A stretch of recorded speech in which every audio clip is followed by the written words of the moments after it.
میں شام کو کام سے لوٹا تو میری بیوی صحن میں بیٹھ کر رو رہی تھی۔ پڑوس کی عورتیں بھی جمع تھیں۔ میری 6 سالہ بیٹی اور 3 سالہ بیٹا صبح سے غائب تھے۔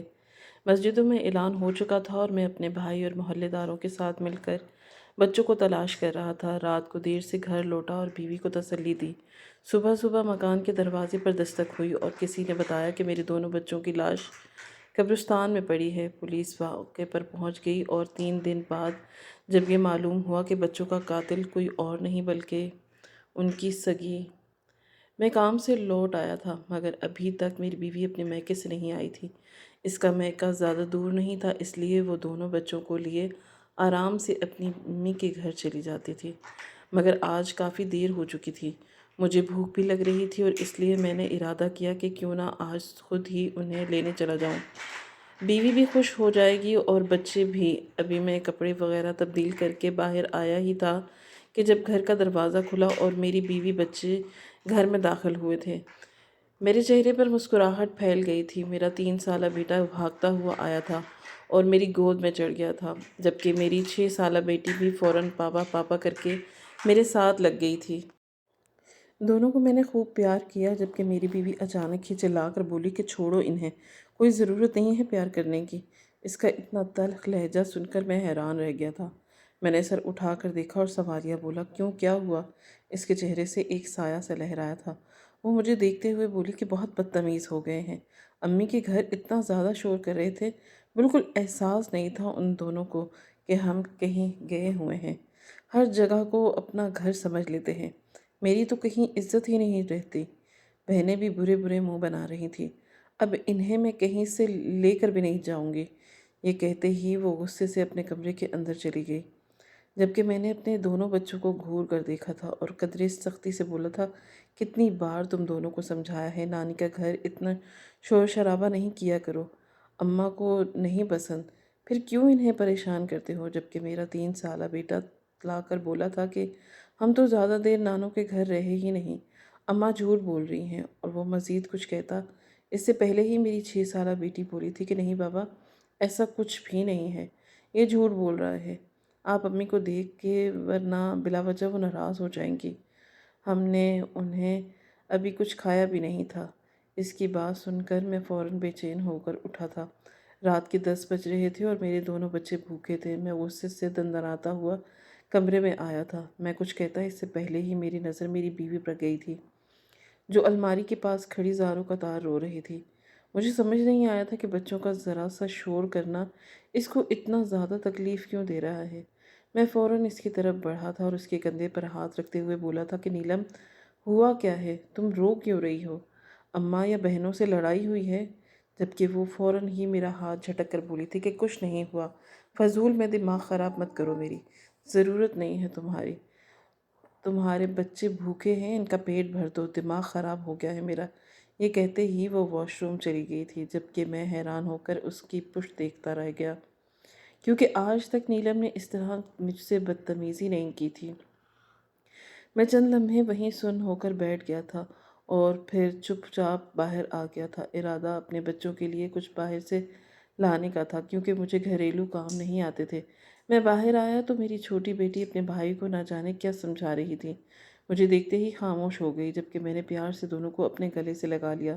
بیٹی کے ماتھے پر پیار کرتے ہوئے بولا کہ کیا سکھا رہی تھی بھائی کو، جبکہ اس نے سر کو نفی میں ہلایا تھا اور مجھے دیکھتے ہوئے بولی تھی کہ بابا، مجھے بہت بھوک لگ رہی ہے، کچھ پکا دیں یا لے آئیں؟ اس کی معصوم بھری آواز پر میرا دل تڑپ اٹھا تھا۔ میں نے غصے سے اپنی بیوی کے کمرے کی طرف دیکھا تھا۔ یہ سب کام ماؤں کے ہوتے ہیں۔ ایک ماں اگر کہیں لے کر گئی ہے تو اسے جانے سے پہلے اپنے بچوں کے پیٹ کا بندوبست کر لینا چاہیے۔ میں چپ چاپ ان دونوں کے لیے باہر آ گیا تھا۔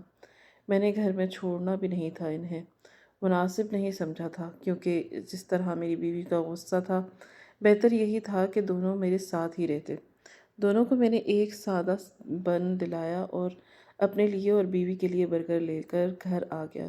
وہ دونوں تخت پر ہی بیٹھے اپنا پیٹ بھرنے لگے، جبکہ میں اپنی بیوی کا برگر لیے کمرے میں داخل ہوا تھا تو میں دنگ رہ گیا تھا۔ وہ بستر پر لیٹ کر گہری نیند سو چکی تھی۔ آج تک اس نے کبھی ایسا نہیں کیا تھا۔ پہلے بچوں کو سلانا، ان کے کپڑے تبدیل کرنا، صبح کے لیے کپڑے نکالنا، پھر جا کر وہ بستر پر لیٹتی تھی۔ یقیناً آج کچھ اس کے میکے میں ایسا ضرور ہوا تھا جو اسے اتنا زیادہ ناراض کر گیا تھا کہ اسے اپنے بچوں کی بالکل فکر ہی نہیں تھی، ورنہ جب تک اس کے بچوں کے پیٹ میں کچھ چلا نہ جائے وہ سکون سے نہیں لیٹتی تھی۔ میں بھی چپ چاپ تخت پر ہی آ گیا تھا۔ برگر وغیرہ کھا لینے کے بعد میں نے دونوں بچوں کو تھاما تھا اور کمرے میں آ گیا تھا، اور بیڈ پر ہی کچھ اس طرح لیٹی ہوئی تھی کہ سوائے میرے علاوہ وہ کسی کی جگہ نہیں تھی۔ میں نے پہلے دونوں بچوں کو بیڈ پر بٹھایا اور اپنی بیوی کو ہلکا سا جھنجھوڑ کے اٹھایا تاکہ وہ تھوڑا فاصلہ رکھے، مگر مزید بیڈ پر وہ پھیل گئی اور بولی کہ ان کا کمرہ ڈیکوریٹ کیا ہے نا، انہیں وہاں پر سلائیں، میرے ساتھ کوئی نہیں سوئے گا۔ اگر آپ کو بھی تکلیف ہے تو آپ بھی بچوں کے ساتھ ان کے کمرے میں چلے جائیں۔ اپنی بیوی کا سرسا رویہ یہ دیکھ کر اب مجھے بھی غصہ آ گیا تھا۔ بلا وجہ اپنی ماں بہن کا غصہ اور میرے بچوں پر کیسے اتار سکتی ہے؟ میں اس بار غصے سے بولا کہ پاگل ہو گئی ہو یا تم دماغ خراب ہو گیا ہے؟ تم نے سوچا بھی کیسے کہ میں اپنے بچوں کو خود سے دور کروں گا؟ یہ میرے پاس ہی سوئیں گے۔ تمہاری ماں بہن تمہارے منہ لگی تھی، میرے بچوں کا کوئی قصور نہیں، چھوٹے بچے ایسے ہی کرتے ہیں۔ اگر انہیں اتنا ہی مسئلہ ہے تو میرے بچوں کو لے کر نہیں جاؤ گی؟ جبکہ وہ چلا کر بولی کہ ہاں ہاں نہیں لے کر جاؤں گی تمہارے بچوں کو، اتنی اوقات بھی نہیں ہے کہ یہ لوگ میرے ماں باپ کے گھر جائیں، لے کر جاؤ انہیں ورنہ میں ان کی چمڑی ادھیڑ دوں گی۔ جبکہ میرا دل دہل کر رہ گیا۔ آج تک میری بیوی نے اس طرح نہ مجھ سے بات کی تھی اور نہ ہی اپنے بچوں کے لیے ایک ایسے الفاظ استعمال کیے تھے۔ ہر وقت لاڈو گڈا یہی الفاظ میں نے اس کے منہ سے سنے تھے، مگر آج تو وقت اور حالات دونوں ہی تبدیل ہو گئے تھے۔ میں نے خاموشی سے اپنے بچوں کو اٹھایا اور انہیں کمرے میں لے گیا۔ میری بیوی کے تاثرات صاحب بتا رہے تھے کہ اگر میں نے ذرا بھی لاپرواہی کی تو واقعی وہ رات کو انہیں بلا وجہ مارے گی، اور میں نہیں چاہتا تھا کہ میرے بچوں کو ذرا نقصان بھی پہنچے۔ کمرے میں لٹا کر میں ان کے پاس ہی لیٹ گیا، جبکہ میرا چھوٹا بیٹا اب رونا شروع ہو گیا تھا۔ اسے ماں چاہیے، ایک 3 سال کا بچہ جو ابھی ٹھیک طرح سے بول بھی نہیں پاتا تھا۔ میں اس کو کس طرح سے سمجھاتا کہ تمہاری ماں ابھی اپنے ہوش میں نہیں ہے؟ وہ مسلسل رو رہا تھا اور اس کا رونا مجھے اب تکلیف دینے لگا۔ میری بیٹی تو کافی حد تک گئی تھی، لیٹتے ہی گہری نیند سو چکی تھی۔ بمشکل ٹہلتے ٹہلتے میں نے اس کو سلایا اور بستر پر بہن کے برابر میں لٹاتے ہوئے میں بھی ان دونوں کے پاس ہی لیٹ گیا تھا۔ میں اپنے بچوں کو تنہا نہیں چھوڑ سکتا تھا۔ بے شک میں اپنی بیوی کے ساتھ ناانصافی کر رہا تھا، مگر وہ بڑی تھی، سمجھدار تھی۔ میں نے سوچ لیا تھا کہ صبح منا لوں گا، لیکن ابھی میرے بچے میرے لیے بے حد عزیز تھے۔ کچھ ہی دیر گزری تھی کہ جب اچانک کمرے کے دروازے پر دستک ہوئی تھی۔ میں نے حیران ہو کر دروازے کی طرف دیکھا۔ کیا میری بیوی آئی تھی؟ یقیناً اسے اپنی غلطی کا احساس ہو چکا ہوگا۔ وہ ایسی ہی تھی، کبھی کبھی مجھ سے بھی غصہ کرتی تھی، فوراً ہی معافی مانگ لیتی تھی۔ میں نے اپنا آپ سنبھالا تھا اور دروازے کی طرف بڑھا۔ دروازہ کھولا تو وہ غصے سے میرا ہاتھ تھامتے ہوئے بولی تھی کہ آپ یہاں نہیں سوئیں گے، آپ میرے ساتھ سوئیں گے، ان دونوں کو اکیلا رہنا چاہیے، کب تک ہم ان کا خیال رکھیں گے؟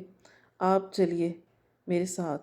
جبکہ میں بولا تھا کہ کوئی ضرورت نہیں ہے۔ کیا ہو گیا ہے نیلم؟ بچے چھوٹے ہیں، اتنا غصہ کس بات کا؟ تم ایک ایسے انسان سے لڑائی کرو جو تمہارے قابل ہو۔ ایک چھوٹے بچوں سے کیا لڑنا؟ بچے تو شرارت کرتے ہی ہیں۔ جبکہ وہ مجھے دیکھتے ہوئے چلا کر بولی کہ آپ کے بچے شرارت نہیں کرتے، آپ کے بچے بدتمیز ہیں جنہوں نے مجھے کہیں کا نہیں چھوڑا۔ میں مر جاؤں گی لیکن اب نہیں اپناؤں گی ان کو۔ انہیں اتنا غصہ دیکھ کر میں نے سخت لہجہ اپنایا تھا۔ بس بہت ہو چکا، اتنا دماغ خراب کرنے کی ضرورت نہیں ہے، کمرے میں جاؤ، میں نہیں آ رہا۔ جبکہ وہ بولی اگر آپ نہیں آئے تو خدا کی قسم میں اپنی کلائی کاٹ لوں گی، اور آپ جانتے ہیں نا جو بات میں کہتی ہوں وہ کر کے گزرتی ہوں۔ یہ بات حقیقت تھی۔ جب اس کا دماغ خراب ہو رہا ہوتا تھا تو وہ واقعی غصے میں کوئی بھی قدم اٹھا لیتی تھی۔ زندگی میں ایک بار پہلے بھی وہ خودکشی کی کوشش کر چکی تھی، اس لیے میں نے دوبارہ وہی سب نہ ہوا اسی لیے اس کے پیچھے ہی قدم بڑھا دیے تھے۔ مجھے پریشانی بھی ہو رہی تھی کہ میرے بچے نہ جانے کس طرح سوئیں گے۔ رات کو اگر چھوٹا جاگ گیا تو وہ بری طرح سے ڈر بھی سکتا ہے، مگر میں کیا کرتا، بیوی کے ہاتھوں میں مجبور ہو چکا تھا۔ میں کمرے میں آیا تو دروازہ بند کرتے ہوئے بولی کہ آپ کو قسم ہے میری، آپ رات کو بھی ان کے پاس نہیں جائیں گے، جبکہ میں بولا تھا کہ سوتے ہوئے بچوں کو کیا سزا دینا، اور ہماری اولاد ہیں، جبکہ وہ چلا کر بولی نہیں ہے ہماری اولاد، لیٹ جائیں آپ، بس بہت ہو چکا، تماشا بنا دیا ہے میری زندگی کو سب نے مل کر۔ یہ کہتے ہی وہ بستر پر لیٹ گئی تھی، جبکہ میں حیران تھا آخر آج نیلم کو ہوا کیا ہے۔ آج سے پہلے کبھی ایسا نہیں ہوا تھا، اور بھلا کبھی کوئی سگی ماں ایسی ہو سکتی ہے؟ میں یہ سوچ سوچ کر حیران ہو رہا تھا۔ میں چپ چاپ جا کر اپنی بیوی کے پہلو میں نیم دراز ہو گیا تھا۔ پوری رات میری بے چینی میں ہی گزری تھی، جبکہ وہ میرا ہاتھ اتنی سختی سے پکڑ کر سو رہی تھی کہ اگر میں ذرا سا بھی بیڈ سے ہلتا وہ فوراً جاگ جاتی۔ اسے ہوا کیا تھا یہ باتیں مجھے بالکل بھی سمجھ نہیں آ رہی تھی۔ اگلی صبح کا سورج پوری آب و تاب سے روشن ہوا تھا، سویرے ہی جاگ گیا تھا۔ بہانہ کر کے میں باہر آیا تو میرے سوچنے کے بالکل ٹھیک مطابق میرا بیٹا جاگ کر بری طرح رو رہا تھا۔ میں نے فوراً اس کو گلے سے لگایا، جبکہ وہ روتے ہوئے بولا تھا کہ بابا ساری رات میں اکیلا تھا، جبکہ میں نے سر کو نفی میں ہلایا تھا اور اس کے آنسو صاف کرتے ہوئے بولا تھا کہ نہیں نہیں چندا، میں ساتھ تھا، ماما بھی ساتھ تھی، آپ لوگوں کا کمرہ بنایا ہے اسی وجہ سے ہم نے سوچا کیوں نہ آپ کو یہاں پر رہنے کی عادت دلائی جائے، آخر کو آپ اب بڑے ہو رہے ہو، جبکہ اس نے سمجھداری سے سر ہاں میں ہلا دیا تھا۔ میں ان دونوں کو لیے واش روم کی طرف بڑھ گیا تھا، کیونکہ میری بیوی کے دیور صاف بتا رہے تھے کہ وہ بچوں کو فریش بھی نہیں کروائے گی۔ ان کا منہ ہاتھ دھلا کر میں باہر آیا تو وہ سخت تخت پر ناشتہ لگا رہی تھی۔ میں ان دونوں کو ساتھ لے کر بیٹھ گیا تھا، جبکہ میری بیوی بولی کہ میں نے ان دونوں کا ناشتہ نہیں بنایا، میں نے صرف آپ کا ناشتہ بنایا ہے، ان کو یہاں سے ہٹائیں، جاؤ اپنے کمرے میں۔ وہ اتنی سختی سے بولی کہ میری بیٹی اس بار چپ نہیں رہ پائی اور ہچکیوں سے رو پڑی تھی۔ بچیوں کے دل بہت نازک ہوتے ہیں۔ میں نے فوراً اسے سینے سے لگایا تھا اور اپنی بیوی کو دیکھتے ہوئے بولا تھا کہ پاگل ہو چکی ہو تم، کیا ہوا ہے تمہیں؟ اگر تمہارا یہی انداز گفتگو رہا تو تمہاری امی کو فون کر کے گھر بلا لوں گا، یہ تو میرے بچوں کے ساتھ نہیں کر سکتی، وہ بہت حساس ہیں۔ جبکہ وہ بولی کہ اگر یہ آپ کے بچے ہیں تو میں بھی کسی کی بچی ہوں، خدا کے لیے مجھے بخش دیں، میں ان کا کھانا نہیں بناؤں گی، میں کسی کو ملازمہ نہیں ہوں، آپ کی خدمت کر رہی ہوں، یہی کافی ہے اس بار۔ مجھ سے برداشت نہیں ہوا تھا، میں غصے سے اپنی جگہ سے کھڑا ہوا تھا اور اس کا بازو تھامتے ہوئے بولا تم بلا وجہ میرا ضبط آزما رہی ہو، جاؤ اور میرے بچوں کے لیے بھی کھانا بناؤ، یہ کوئی طریقہ کار تو نہیں ہوتا، اسی غلطی پر تم اتنی بڑی سزا دو، تم خدا ہو جو تم یہ طے کرو گی کہ بچے کھانا کھائیں گے یا نہیں؟ جبکہ وہ بولی تھی کہ میرا دماغ خراب مت کرے، میں سچ بتا رہی ہوں، میں خود کو مار دوں گی، اور اس بار میرا دماغ گھوم گیا تھا۔ میں نے غصے سے اسے پیچھے کی طرف دھکیلا اور اس کی جانب دیکھتے ہوئے بولا تھا کہ جو کرنا ہے کر لو، تم کر لو، مجھے اس سے کوئی فرق نہیں پڑتا، اور نہیں کھانا مجھے بھی تمہارے ہاتھ کا کھانا، خود کھاؤ بیٹھ کر، ظالم عورت۔ یہ کہتے ہی میں نے بچوں کو لیا اور پٹھان کے ہوٹل کی طرف چلا گیا۔ ارادہ ان دونوں کو ناشتہ کرا کر کام پر جانے کا تھا۔ مجھے تو اب یہ بھی پریشانی ہونے لگی تھی کہ پورا دن نہ جانے یہ عورت میرے بچوں کے ساتھ کیا کرے گی، مگر پھر میں نے یہ سوچ کر سر جھٹک دیا کہ ماں ہے، کبھی کبھی غصہ آ ہی جاتا ہے۔ میں نے اپنے ہاتھوں سے اپنے دونوں بچوں کو ناشتہ کروایا تھا، جبکہ میری بیٹی اب بھی ہلکی ہلکی سسکیاں لے رہی تھی۔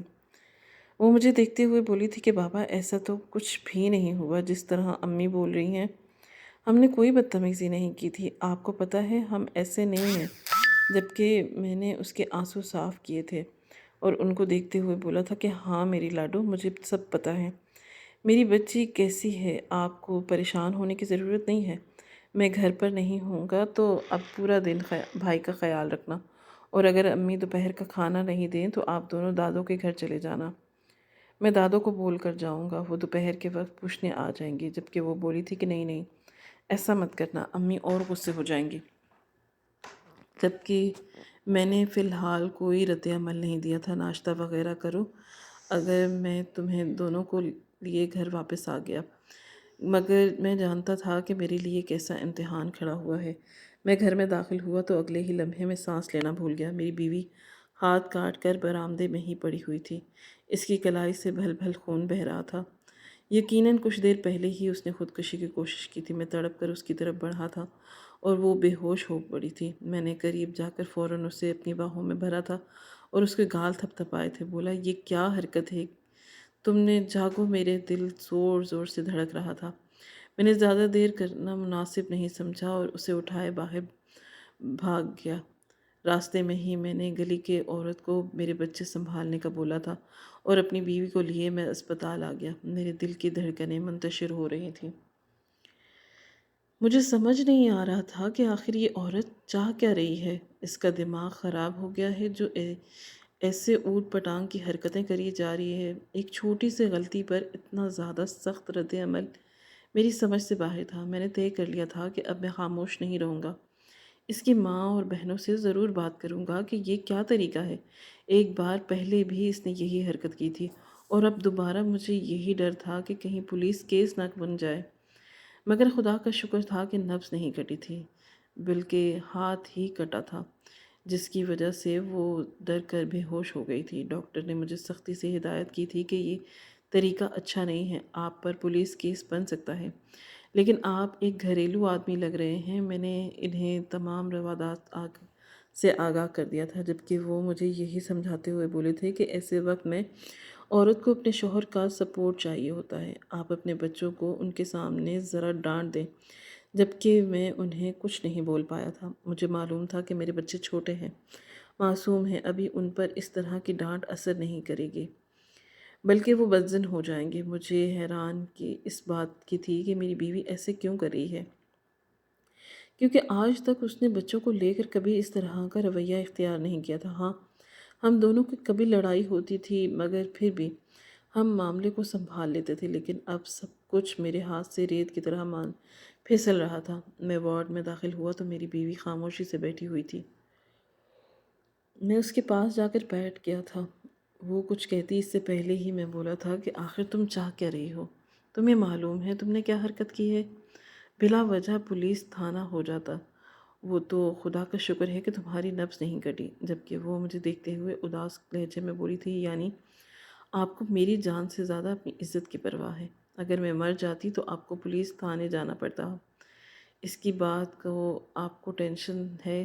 جبکہ میں اس کو دیکھتے ہوئے بولا تھا کہ نیلم تم پاگل ہو چکی ہو، تمہارا دماغ کام نہیں کر رہا۔ گھر جاتے ہی میں تمہاری ماں کو اور تمہاری بہنوں کو بلاؤں گا، پوچھوں گا کہ آخر ایسا کل ہوا کیا ہے جو تم ایسے برتاؤ کر رہی ہے۔ جبکہ وہ چبلا کر بولی تھی کہ اگر آپ نے ایسا کرنے کی سوچا بھی تو میں دوبارہ خود کو ختم کر دوں گی۔ میرے گھر میں کوئی نہیں آئے گا، بس کہہ دیا میں نے۔ اور ہو سکے تو کچھ دن کے لیے اپنے بچوں کو اپنی ماں کے حوالے کر دے، ورنہ خدا کی قسم آج میں نے خود کو مارا ہے، کل میں ان کو مار دوں گی۔ اس کی بات سن کر میرا دل دہل کر رہ گیا تھا۔ میں خاموشی سے اس لیے واپس گھر آیا تھا، میں نے دل ہی دل میں ارادہ باندھ لیا تھا کہ وہ ٹھیک ہی بول رہی ہے، 2-4 دن میں اپنے بچوں کو اپنی ماں کے حوالے ہی کر دوں گا۔ ویسے بھی میری ماں میرے بچوں سے بہت پیار کرتی تھی۔ وقت دھیرے دھیرے گزرتا جا رہا تھا۔ پورا دن میں اپنی بیوی کے ساتھ ہی رہا تھا۔ رات تک اس کی حالت کافی بہتر ہو گئی تھی، لیکن اس نے ایک دفعہ بھی اپنے بچوں کا ذکر نہیں کیا تھا۔ یہ بات مجھے کافی حیران کر رہی تھی، ورنہ آدھا گھنٹہ بھی بچے اگر آگے پیچھے ہو جائیں تو وہ دیوانی ہو جاتی تھی۔ رات کے وقت میں نے ڈرتے ڈرتے اس سے کہا تھا کہ بچوں کو لے آتا ہوں، اماں کس طرح سنبھالیں گی؟ جبکہ اس بار بھی اس کا لہجہ کافی خراب تھا۔ اس کا کہنا تھا کہ اگر وہ آئے تو میں چلی جاؤں گی، اس گھر میں یا بچے قدم نہیں رکھیں گے۔ جبکہ اس بار میں کچھ نہیں بولا تھا۔ میں نے سوچ لیا تھا کہ صبح لے آؤں گا اور بچوں کو اسی کے پاس چھوڑ کر جاؤں گا۔ ماں ہے، ممتا کبھی نہ کبھی تو تڑپ کر اٹھے گی۔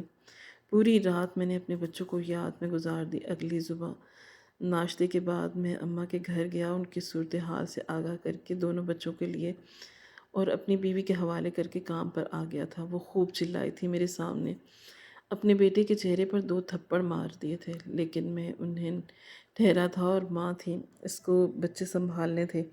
اگر میں بچوں کو اس سے دور کرتا تو بلا وجہ وہ بچوں سے بدظن ہو جاتی، اور میں ایسا کچھ بھی نہیں چاہتا تھا، اور یہی میری زندگی کی سب سے بڑی غلطی ثابت ہوئی تھی۔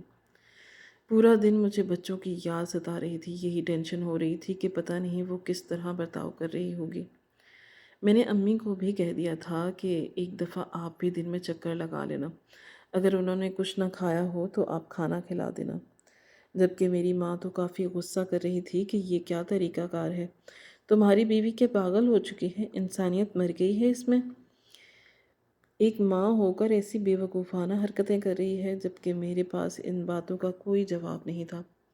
پورا دن معمول کے مطابق طے ہو گیا تھا۔ شام 5 بجے میں گھر واپس آیا تھا، مگر جیسے ہی میں اپنی بیوی کی گھر کے حدود میں داخل ہوا، میرا دل نہ جانے کیوں زور زور سے دھڑکنے لگا۔ میرے گھر کے سامنے کافی مجمع جمع ہوا تھا۔ نہ جانے کیوں مجھے خطرے کی علامت لگ رہی تھی۔ میں فوراً گھر کی طرف بھاگا تھا۔ جیسے ہی اندر داخل ہوا، میرا دل لمحے بھر کے لیے کانپ اٹھا تھا۔ میری بیوی ماتھا پیٹ پیٹ کر کبھی رو رہی تھی، اور یہی حال میری ماں کا بھی تھا۔ میں فوراً ان دونوں کی طرف بڑھا تھا اور اپنی ماں کو تھامتے ہوئے بولا تھا کہ کیا ہوا؟ آپ دونوں کیوں رو رہی ہیں؟ سب خیریت ہے نا؟ جبکہ وہ دونوں تمہارے بچے صبح سے نہیں مل رہے، پتہ نہیں کہاں گئے۔ جبکہ میں نے پریشان ہو کر اپنی بیوی کی طرف دیکھا تھا۔ وہ اس کو جھنجھوڑتے ہوئے بولا، میں کیا بول رہی ہے مریم؟ اور اسد کہاں ہیں؟ جبکہ وہ بولی کہ کچھ پتہ نہیں ہے۔ صبح سے میں پاگلوں کی طرح ڈھونڈ رہی ہوں، آپ کے نمبر پر کال کر رہی تھی، لیکن آپ کہاں تھے؟ جبکہ میں نے فوراً اپنا فون نکالا اور وہ بند تھا۔ پورا دن میں موبائل کی طرف نہیں دیکھا تھا، اس وجہ سے مجھے بالکل اندازہ نہیں ہوا کہ موبائل بند ہے۔ میں فوراً اپنی جگہ سے کھڑا ہوا تھا، اسی پل میرے بھائی وغیرہ بھی گھر میں داخل ہو گئے تھے۔ میری بیوی کا کہنا تھا کہ ہم نے مسجدوں میں اعلان کروا دیا ہے، آپ باقی جگہوں پر تلاش کریں، میرے بچے چاہیے مجھے۔ اس کا انداز دیکھ کر میں نے دل ہی دل میں سکون بھی کیا تھا کہ کچھ نہ سہی وہ تو ٹھیک ہو گئی، اب مجھے صرف اور صرف اپنے بچوں کی پرواہ ہو رہی تھی۔ میں اپنے بھائیوں کے ساتھ پاگلوں کی طرح ہر جگہ تلاش کرتا رہا۔ پولیس اسٹیشن بھی گیا، میں نے کمپلین درج کروا دی تھی، کیونکہ اپنی اولاد کے معاملے میں کسی بھی قسم کا رسک نہیں لینا چاہتا تھا۔ مدرسہ، اسکول، ٹیوشن، سرد خانے، ہسپتال، ایک ایک جگہ میں نے دیکھ لی، مگر میری بچی اور میرا بچہ کہاں گئے مجھے کچھ پتہ نہیں تھا۔ رات 11 بجے میں گھر لوٹا تھا، بالکل خالی۔ میری بیوی روتے ہوئے میرے سینے سے لگ گئی تھی اور ہچکیوں سے بولی تھی کہ کچھ پتہ نہیں چلا کہاں ہیں ہمارے بچے، جبکہ میں اس کو گلے سے لگاتے ہوئے بولا تھا کہ پریشان نہ ہو، مل جائیں گے بچے، اس طرح رونے سے مسئلے حل نہیں ہوتے، تم دعا کرو۔ جبکہ وہ میرے ساتھ ہی کمرے میں چلی گئی۔ محلے داروں نے اور میرے خاندان والوں نے میرا بہت ساتھ دیا تھا۔ پوری رات میری حالت عجیب ترین رہی تھی۔ زندگی کے یہ 3 دن میرے لیے بہت ہی اذیت ناک تھے۔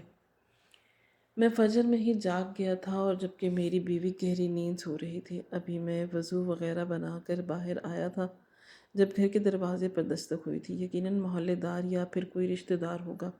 میں نے دروازہ کھولا تو ایک محلے کا آدمی کھڑا تھا۔ مجھے دیکھ کر بولا تھا کہ بھائی، آپ کے دونوں بچے قبرستان میں پڑے ہیں۔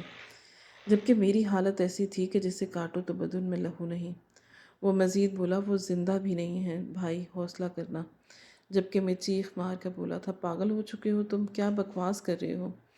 میری بلند آواز سن کر میری بیوی بھی باہر آ گئی، اور ہم دونوں ہی قبرستان کی طرف پہنچے تھے۔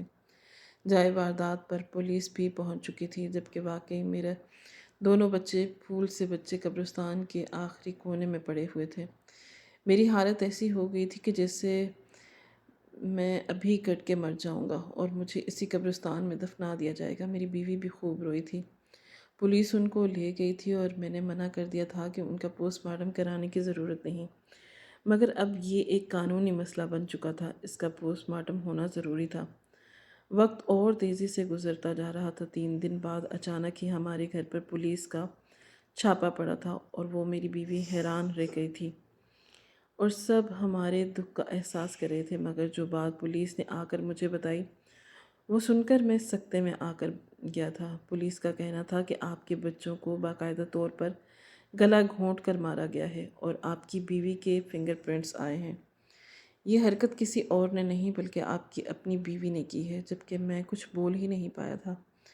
میں نے نظر گھما کر اپنی بیوی پر ڈالی تو وہ بددیانتی کیفیت میں چلانا شروع ہو گئی تھی۔ نہیں، میں نے ایسا کچھ نہیں کیا، میں نے کچھ بھی نہیں کیا۔ جبکہ میں اس بار اس کی طرف پڑھا تھا۔ سب چیزیں مجھے اب کلیئر ہونا شروع ہو گئی تھیں۔ اس کا بلا وجہ اپنے آپ بچوں سے چڑنا، ان کو مارنا، گھر سے نکال دینا، کھانا نہیں دینا، یہ حرکت وہ کر سکتی تھی۔ میں نے ایک زوردار تھپڑ اس کے منہ پر مارا تھا تو وہ ہوش میں آئی تھی، اور پھر زمین پر روتے روتے بیٹھتے ہوئے بولی تھی کہ وہ آپ کی اولاد نہیں تھے، وہ ناجائز بچے تھے، جبکہ اگلا سانس میں لینا بھول گیا تھا۔ دراصل میں اور میری بیوی شادی کے تیسرے مہینے ہی ہنی مون پر گئے تھے، مگر ہماری کار کو کچھ ڈاکوؤں نے پکڑ لیا تھا۔ اس کے بعد میری بیوی کو رون دیا گیا، ہمارا سب کچھ لوٹ لیا۔ اس بات پر میں نے پردہ ڈال دیا تھا، مگر میری بیوی کافی اثر انداز ہوئی تھی۔ اس نے خودکشی کی کوشش بھی کی تھی، مگر اس کا نصیب تھا، اس لیے وہ جی گئی۔ مگر اگلے مہینے ہی معلوم ہوا کہ وہ حاملہ ہے۔ ہمارا دھیان بالکل بھی اس طرف نہیں گیا تھا کہ یہ بچے ان کا ہو سکتا ہے۔ اور پھر اسد کے وقت بھی اچانک ہی ایک بار ہمارے گھر ڈکیتی ہوئی تھی، اور وہی ڈاکو ہمارے گھر آیا تھا جس نے میری بیوی کو دوبارہ زد و کوب کر دیا تھا، اس کی عزت لوٹی تھی اور چلا گیا تھا۔ جبکہ میں اس بار کچھ نہیں بول پایا۔ وہ مزید بولی، یہی بات میرے دماغ پر سوار تھی، اس لیے میں نے ان کا ڈی این اے ٹیسٹ کروایا تھا، اور ان کا D N A test negative آیا تھا۔